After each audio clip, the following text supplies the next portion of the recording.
जय हिंद साथियों, स्वागत करता हूं सभी अग्निवीर नौजवानों का अपने यूट्यूब चैनल पर। साथियों, आज हम इस वीडियो में आर्मी अग्निवीर के लिए एक महत्वपूर्ण प्रैक्टिस सेट लेकर आए हैं। आज के जो क्वेश्चन होंगे सभी क्वेश्चन सिलेक्टेड होंगे, गोल्डन होंगे और आपको सीधे एग्जाम में देखने को मिलेंगे। जैसा कि आपको पता है कि आपका एग्जाम 22 अप्रैल को होने वाला है। मात्र आपके पास 6 से 7 दिन का टाइम बचा है।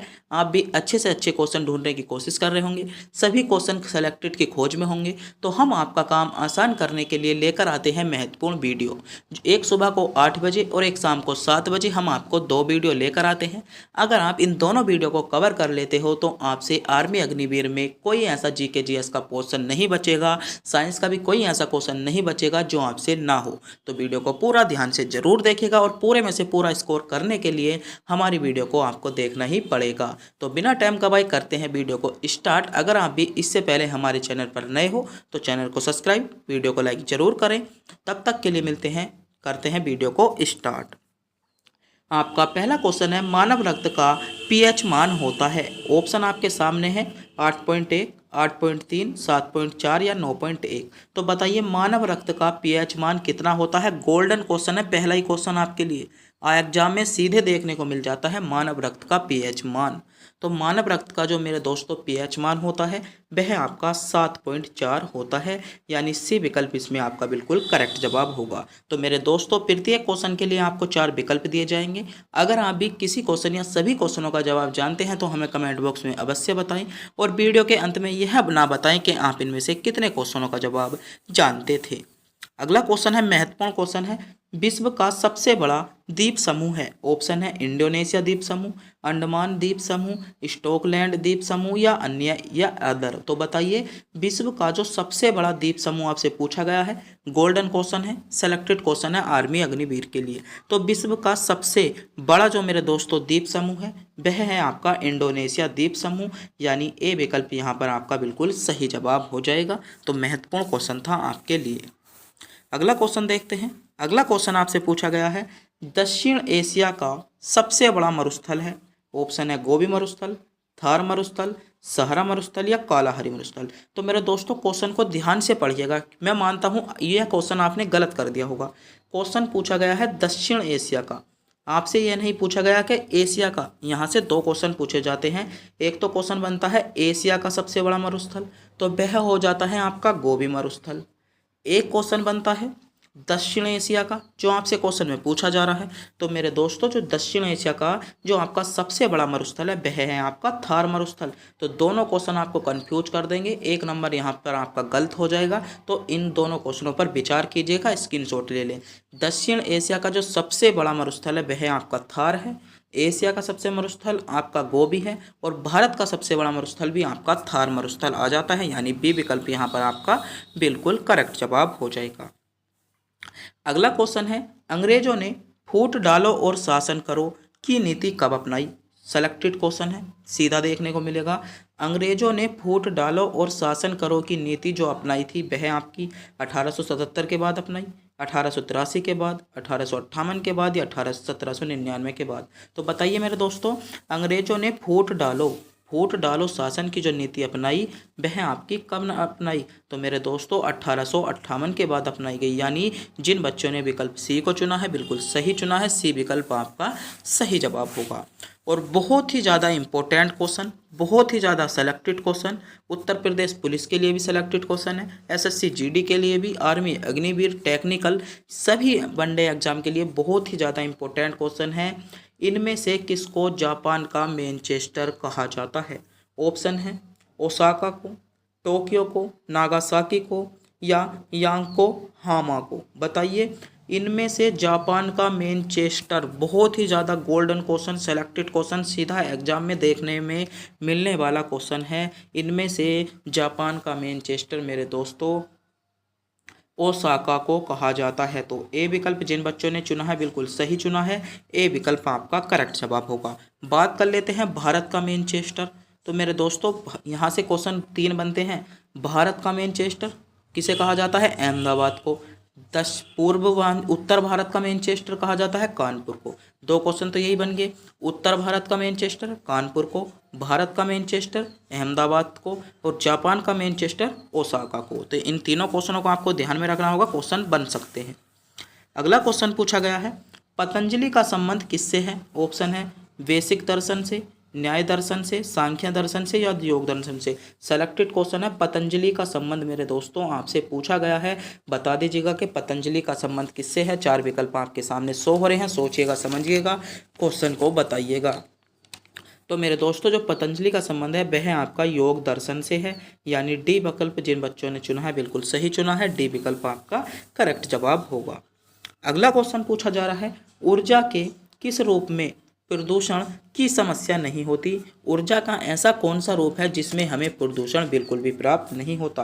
कोयले से। तो मेरे दोस्तों कोयले से तो भरपूर मात्रा में प्रदूषण होता है, पेट्रोल से भी प्रदूषण होता है जैसे आपने गाड़ी देखी होंगी, और परमाणु से भी आपका प्रदूषण होता है। तो इनमें जो आपका विकल्प आएगा डी विकल्प करेक्ट आएगा। सौर ऊर्जा, जो आपकी सौर ऊर्जा होती है जिसे हम बोलते हैं सूर्य लाइट, तो उससे आपकी कोई नहीं क्या नहीं होती, कोई भी प्रदूषण की समस्या नहीं होती। डी विकल्प यहाँ पर आपका बिल्कुल करेक्ट जवाब होगा जिन बच्चों ने विकल्प डी को चुना है। अगला क्वेश्चन देखते हैं, निद्रा रोग पैदा करता है? ऑप्शन है टाइक्रोमोनास, टिप्नोसोमा, लिस्मेनिया या इनमें से कोई नहीं। तो निद्रा मतलब नींद कौन पैदा करता है? तो कौन करता है? तो टाइकोमोनास। कौन? टाइकोमोनास। यहाँ पर ए विकल्प के साथ मेरे दोस्तों आपका बिल्कुल करेक्ट जवाब निकल कर आता है। अगला क्वेश्चन है, कुतुब मीनार के पास स्थित लौह स्तंभ किस राजा ने बनवाया था? सेलेक्टेड क्वेश्चन है, इंपॉर्टेंट क्वेश्चन है। कुतुब मीनार के पास जो आपकी कुतुब मीनार किसने बनाई थी? कुतुबुद्दीन ऐबक ने। कुतुब मीनार को पूरा किसने करवाया था? इल्तुतमिश ने। इसके पास जो आपका लौह स्तंभ है, जो आपका लौह स्तंभन है वह किसने बनवाया? ऑप्शन है चंद्रगुप्त मौर्य ने, समुद्रगुप्त ने, स्कंदनगुप्त ने या रामगुप्त। बताइए। कुतुब मीनार बनवाई आपकी कुतुबुद्दीन ऐबक ने। कुतुब मीनार पूरी किसने करवाई? इल्तुतमिश ने।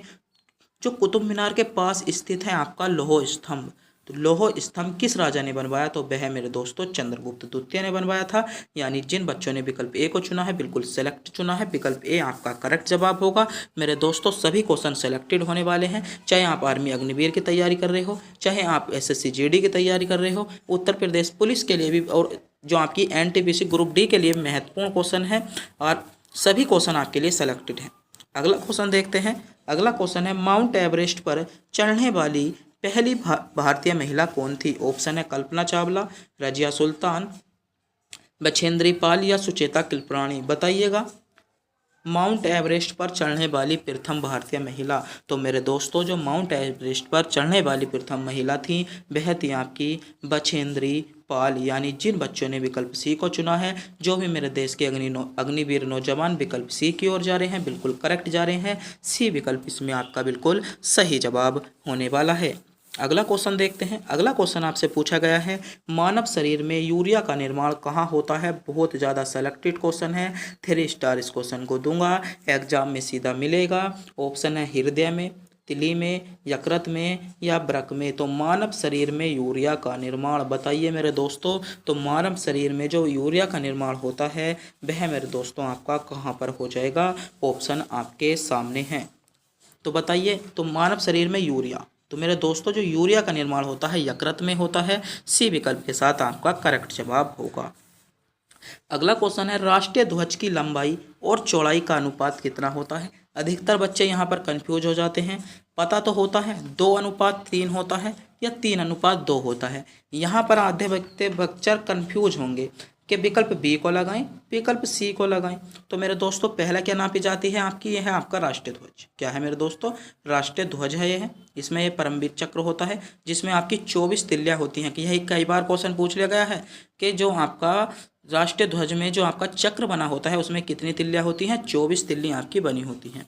बात कर लेते हैं लंबाई और चौड़ाई का जो अनुपात होता है वह होता है आपका 3:2। तो यहाँ पर जो आपको विकल्प लगाना होगा सी विकल्प लगाना होगा, ना कि विकल्प बी आपका गलत हो जाएगा। तो अधिकतर बच्चे यहाँ पर कंफ्यूज होंगे और इस क्वेश्चन को गलत कर आते हैं। आपको यह क्वेश्चन गलत नहीं करना है। अगला क्वेश्चन पूछा गया है, भारत का सबसे बड़ा शहर कौन सा है? ऑप्शन मुंबई शहर, कोलकाता शहर, दिल्ली शहर या मद्रास शहर? बताइए। भारत का सबसे बड़ा शहर, तो मेरे दोस्तों जो भारत का सबसे बड़ा शहर है मुंबई शहर है। यहाँ पर कंफ्यूज नहीं होना है, दिल्ली आपको नहीं लगाना है। भारत का सबसे बड़ा शहर मुंबई शहर है। ए विकल्प आपका सही जवाब होगा। अगला क्वेश्चन देखते हैं। भारत में खोजा गया सबसे पहला परमाणु वो सबसे पुराना शहर कौन सा है? ऑप्शन है सिंह शहर, हड़प्पा, मोहनजोदाड़ो या पंजाब। तो भारत में खोजा गया सबसे पुराना शहर, तो मेरे दोस्तों जो भारत में सबसे पहले खोजा गया शहर है और पुराना है वह है आपका हड़प्पा। यानी जिन बच्चों ने विकल्प बी को चुना है बिल्कुल सही चुना है, बी विकल्प आपका करेक्ट जवाब होगा। अगला क्वेश्चन पूछा गया है। एशियाई खेलों में स्वर्ण पदक प्राप्त करने वाली पहली भारतीय महिला कौन थी? ऑप्शन आपके सामने है, कमलजीत संधू, सुचेता कृपलानी, रजिया बेगम या बिछेंद्री पाल। तो एशियाई खेलों में स्वर्ण पदक प्राप्त करने वाली जो मेरे दोस्तों भारत की पहली महिला बनी थी वह आपकी कौन बनी थी? तो इसमें आपका सही जवाब होगा कमलजीत संधू, यानी कमलजीत इसमें ए विकल्प के साथ आपका बिल्कुल सही जवाब होने वाला है। अगला क्वेश्चन देखते हैं। पृथ्वी के भूपर्पटी पे कौन सा तत्व प्रचुर मात्रा में पाया जाता है? ऑप्शन है लोहा, क्रोमियम, एल्यूमिनियम या पोटेशियम। बताइए, सोचिए समझिए, क्वेश्चन पर विचार कीजिए। पृथ्वी की जो भूपर्पटी होती है उसमें जो आपका प्रचुर मात्रा में तत्व पाया जाता है, कौन सा तत्व पाया जाता है? तो एल्यूमिनियम आपका प्रचुर मात्रा में पाया जाता है। यानी जिन बच्चों ने विकल्प सी को चुना था बिल्कुल सही चुना था, सी विकल्प की ओर जा रहे मेरे देश के सभी अग्निवीर नौजवानों का जवाब बिल्कुल करेक्ट जवाब होगा। अगला क्वेश्चन है, बहुत ही ज़्यादा इंपॉर्टेंट क्वेश्चन है। विश्व का सबसे व्यस्ततम बंदरगाह माना जाता है। इंपॉर्टेंट क्वेश्चन है, 3 स्टार इस क्वेश्चन को दूंगा। क्वेश्चन आपका सीधे एग्जाम में मिलेगा कि विश्व का सबसे सबसे व्यस्त बंदरगाह कौन सा है? ऑप्शन है लंदन बंदरगाह, हेमबर्ग बंदरगाह, रोटरडम बंदरगाह या एडवर्ड्स बंदरगाह। बताइए। तो इसमें जो होगा आपका रोटरडम बंदरगाह, यानी सी विकल्प इसमें आपका सही जवाब होगा। जो आपका कहा है विश्व का सबसे व्यस्त बंदरगाह है, यानी सी विकल्प आपका बिल्कुल करेक्ट जवाब निकल कर आता है। अगला क्वेश्चन है, बैटरी को लगातार अधिक चार्ज और डिस्चार्ज करने से क्या होता है? जैसे आपके पास सेल फोन है जिससे आप हमारी वीडियो देख रहे हो, अगर वीडियो हम अपने सेल फोन से देख रहे हो तो चैनल को सब्सक्राइब भी जरूर कर दें। क्वेश्चन है, बैटरी को लगातार, अगर आपकी फ़ोन की बैटरी को आप लगातार चार्ज करते हो और एवं डिस्चार्ज मतलब पूरी डाउन कर देते हो तो आपके फ़ोन में जो समस्या होगी क्या होगी? ऑप्शन है जो फ़ोन की बैटरी की प्लेटें मुड़ना शुरू हो जाएंगी, टूटना शुरू हो जाएंगी, फ्लैक्शन होगा या डोपोलाइजेशन होगा। तो बताइए, बैटरी को लगातार अधिक चार्ज करने और अधिकतर डिस्चार्ज करने से क्या होगा? तो मेरे दोस्तों जो आपकी बैटरी में या जो आपकी प्लेट होती हैं वह आपकी मुड़ना शुरू हो जाएंगी, यानी ए विकल्प यहाँ पर आपका बिल्कुल करेक्ट जवाब होगा जिन बच्चों ने विकल्प ए को चुना है। अगला क्वेश्चन पूछा गया है, इंपॉर्टेंट क्वेश्चन है, विश्व जनसंख्या दिवस किस दिन मनाया जाता है? ऑप्शन है 11 जुलाई को, 11 नवंबर को, 11 अक्टूबर को या इनमें से कोई नहीं। बताइए, विश्व जनसंख्या दिवस आपसे पूछा जा रहा है, सेलेक्टेड क्वेश्चन है, मोस्ट इंपॉर्टेंट क्वेश्चन है, मोस्ट क्वेश्चन इसको बताऊंगा।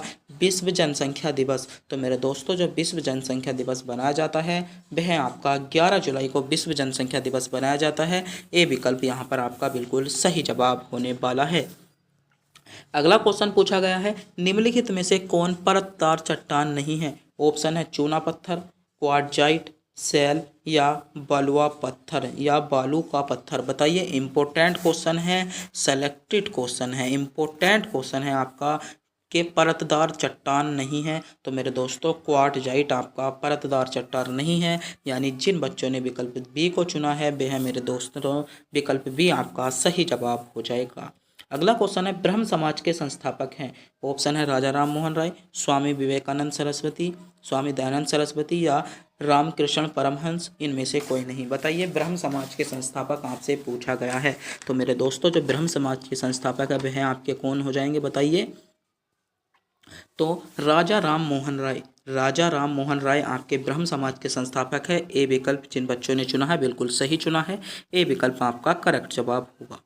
अगला क्वेश्चन पूछा जा रहा है, गुरु नानक का वास्तविक नाम क्या था? ऑप्शन है गुरु, गुरु नानक, नानक, या नरेंद्र नाथ? बताइए गुरु नानक का वास्तविक नाम आपसे पूछा गया है। तो मेरे दोस्तों गुरु नानक का वास्तविक नाम क्या था? तो गुरु नानक का वास्तविक नाम था नानक। तो सी विकल्प आपका करेक्ट जवाब निकल कर आता है। अगला क्वेश्चन है, मनुष्य के ऐच्छिक गतियों का नियंत्रण किसके द्वारा होता है? ऑप्शन है सेरिब्रम के द्वारा, थायराइड के द्वारा, सेरिबेलम के द्वारा, इनमें से कोई नहीं। तो मनुष्य में ऐच्छिक गतियों का नियंत्रण, तो मेरे दोस्तों बताइए मनुष्य में ऐच्छिक जो आपकी गति होती हैं उनमें गतियों का नियंत्रण किसके द्वारा होता है, यह क्वेश्चन आपसे पूछा गया है। तो मेरे दोस्तों जो मनुष्य में ऐच्छिक गतियों का नियंत्रण होता है वह आपका सेरिब्रम द्वारा होता है। किसके द्वारा? सेरिब्रम द्वारा होता है। ए विकल्प आपका बिल्कुल सही जवाब होने वाला है। अगला क्वेश्चन पूछा गया है, किरोना हानि के संरचना लाइन की धारा अधिक होती है, दक्षता अधिक होती है, वोल्टता कम होती है, दक्षता कम होती है? तो क्या हो जाएगा यहाँ पर? दक्षता कम होती है। डी विकल्प आपका सही जवाब होगा। अगला क्वेश्चन पूछा गया है, इंपॉर्टेंट क्वेश्चन है, प्लास्टर ऑफ पेरिस प्राप्त किया जाता है। ऑप्शन है सोडियम बाइकार्बोनेट से, जिप्सम से, यूरिया से या कार्बन से? तो कक्षा 10 में आपको भरपूर मात्रा में यह रिएक्शन कराई गई होगी। सोडियम या क्या प्लास्टर ऑफ पेरिस किससे प्राप्त किया जाता है? कक्षा 10 की जो आपकी जो आपका केमिस्ट्री का टॉपिक है प्लास्टर ऑफ पेरिस बहुत ज़्यादा पढ़ाया जाता है। तो बताइएगा प्लास्टर ऑफ पेरिस किससे प्राप्त किया जाता है? तो मेरे दोस्तों जो प्लास्टर ऑफ पेरिस प्राप्त किया जाता है जिप्सम से किया जाता है। तो बी विकल्प यहाँ पर आपका बिल्कुल सही जवाब होगा। अगला क्वेश्चन पूछा गया है, विश्व में नव जागरण की शुरुआत की किस देश ने की? ऑप्शन है इटली ने, ब्रिटेन ने, फ्रांस ने या जर्मनी? बताइए विश्व में नव जागरण की जो शुरुआत की वह मेरे दोस्तों इटली ने की। ए विकल्प यहाँ पर आपका बिल्कुल सही जवाब होगा। जिन मेरे देश के अग्निवीर नौजवानों ने विकल्प ए को चुना है बिल्कुल सही चुना है। ए विकल्प आपका सही जवाब निकल कर आता है। अगला क्वेश्चन है, विक्रमशिला शिक्षा केंद्र के संस्थापक का नाम? ऑप्शन है देवपाल, नरेंद्रपाल, धर्मपाल या न्यायपाल? बताइए विक्रमशिला शिक्षा केंद्र का संस्थापक। विक्रमशिला शिक्षा केंद्र का संस्थापक मेरे दोस्तों कौन है? तो विक्रमशिला शिक्षा केंद्र का संस्थापक आपका धर्मपाल, यानी सी विकल्प के साथ आपका बिल्कुल सही जवाब हो जाएगा। अगला क्वेश्चन पूछा गया है, चुंबकीय क्षेत्र का मात्रक होता है न्यूटन, टेस्ला, एम्पियर या मीटर? तो मीटर किसका मात्रक होता है? लंबाई का। आपका जो होता है एम्पियर किसका मात्रक होता है? विद्युत धारा का। न्यूटन होता है आपका बल का। तो चुंबकीय क्षेत्र का मात्रक किसका हो जाएगा? टेस्ला जो होता है आपका चुंबकीय क्षेत्र का मात्रक हो जाएगा। यानी जिन बच्चों ने विकल्प बी चुना है बिल्कुल सही चुना है। जो भी मेरे देश के अग्नि नौजवान विकल्प बी की ओर जा रहे हैं बिल्कुल सही जा रहे हैं। बी विकल्प आपका बिल्कुल मेरे दोस्तों करेक्ट जवाब हो जाएगा। अगला क्वेश्चन मेरे दोस्तों आपसे पूछा गया है, हर्यक वंश का संस्थापक कौन था? ऑप्शन है बिंबिसार, शिशुनाग, धनानंद या उदयन? तो बताइए हर्यक वंश का संस्थापक, बहुत ही ज़्यादा सेलेक्टेड क्वेश्चन, इंपॉर्टेंट क्वेश्चन इस बताऊंगा। हर्यक वंश का संस्थापक मेरे दोस्तों आपका बिंबिसार था। यानी जिन बच्चों ने विकल्प ए को चुना है बिल्कुल सही चुना है। और आज की वीडियो का अंतिम क्वेश्चन आपकी स्क्रीन पर आ चुका है जिसका जवाब आपको कमेंट बॉक्स में बताना होगा। अगर मेरे देश के अग्निवीर नौजवानों आप भी 2024 में मेरे देश के अग्निवीर नौजवान बनना चाहते हो तो इस क्वेश्चन का जवाब हमें कमेंट बॉक्स में अवश्य बताएंगे। इंकलाब जिंदाबाद का नारा किसने दिया था? ऑप्शन है भगत सिंह ने, हसरत मोहनी ने, राम प्रसाद बिस्मिल ने या मोहम्मद इकबाल ने? बताइएगा इंकलाब जिंदाबाद का नारा किसने दिया था? यह क्वेश्चन हम टेस्ट के रूप में आपको देते हैं। और आज के जो क्वेश्चन थे मेरे दोस्तों सभी क्वेश्चन सेलेक्टेड थे। अगर आपको भी वीडियो अच्छी लगी हो वीडियो को लाइक और चैनल को सब्सक्राइब करना ना भूलें और कमेंट बॉक्स में यह बताना ना भूलें कि आपको वीडियो कैसी लगी और आप इनमें से कितने क्वेश्चनों का जवाब जानते थे। जब अवश्य बताएं कमेंट बॉक्स में और जल्दी से जल्दी बता दीजिएगा कि आप कितने क्वेश्चनों का जवाब इसमें सही जानते थे, कितने क्वेश्चन ऐसे थे जिनका जवाब आपको नहीं पता था। और क्वेश्चन हमने आपको टेस्ट के रूप में दिया है, हमने आपको टेस्ट के रूप में क्वेश्चन दिया है। आपको बताना है कि इंकलाब जिंदाबाद का नारा किसने दिया था। तो अगर मेरे दोस्तों आप भी इस क्वेश्चन का जवाब जानते हैं तो कमेंट बॉक्स में बता दीजिएगा। तब तक के लिए मिलते हैं अगली वीडियो में।